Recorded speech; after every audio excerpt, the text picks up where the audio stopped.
Well, the Senate Ag Committee held a hearing earlier today to examine the agricultural economy, getting perspectives from farmers and ranchers and industry leaders. Senator Roger Marshall of Kansas participated in the event, joins us now for a recap. Senator, as always, a pleasure. Farm Bill talk. One of the main highlights? Yeah, of course, Suzanne, great to be with you.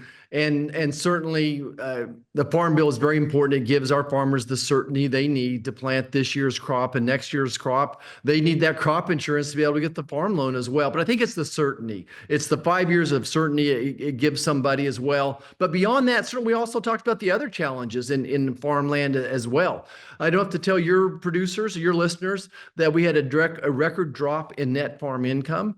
That was basically due to high interest rates and high input costs. Again, you're all aware of those as well.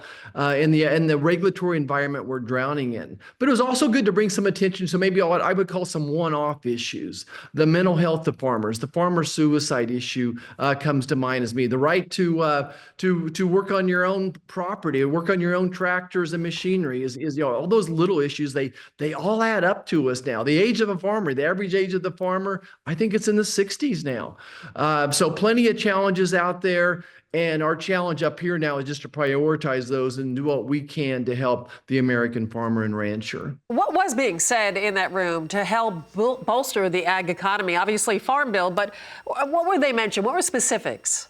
Yeah, two things I want to talk about maybe. One of the speakers talked about that farmers sell to a monopoly, that there's 3 or 4 places you can sell to. So what can we do to expand farmers, reach the different markets that they can reach? And then, of course, we got to talk about trade. And certainly we're grateful for the past trade agreements President Trump got done, USMCA, South Korea, Japan. Seems like I'm missing 1 or 2 of them. And Joe Biden didn't do any new trade agreements. So for 4 years, we've said idle, and we're looking forward to President Trump hopping back in there and doing some strong bilateral trade agreements.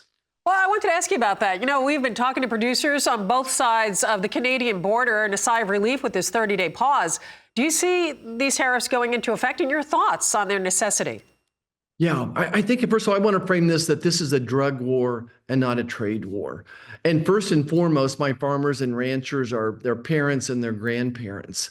And this is about the fentanyl drug war, that we're losing 200 Americans every day from fentanyl poisoning.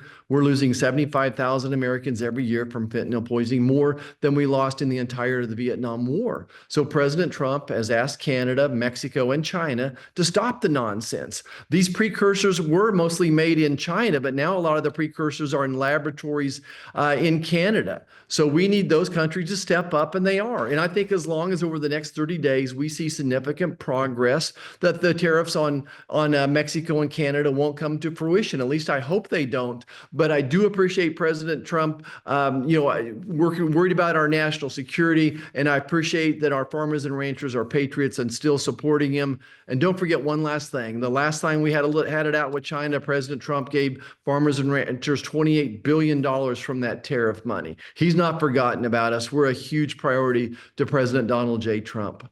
Well, let's talk about China. Retaliatory tariffs. We're talking farm machinery equipment. We're talking natural gas. What is your outlook here? How do you see this playing out?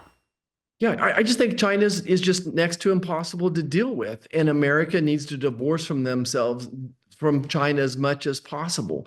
They're constantly stealing our intellectual property. We talked about the fentanyl issues already. They're trying to buy up American farmland.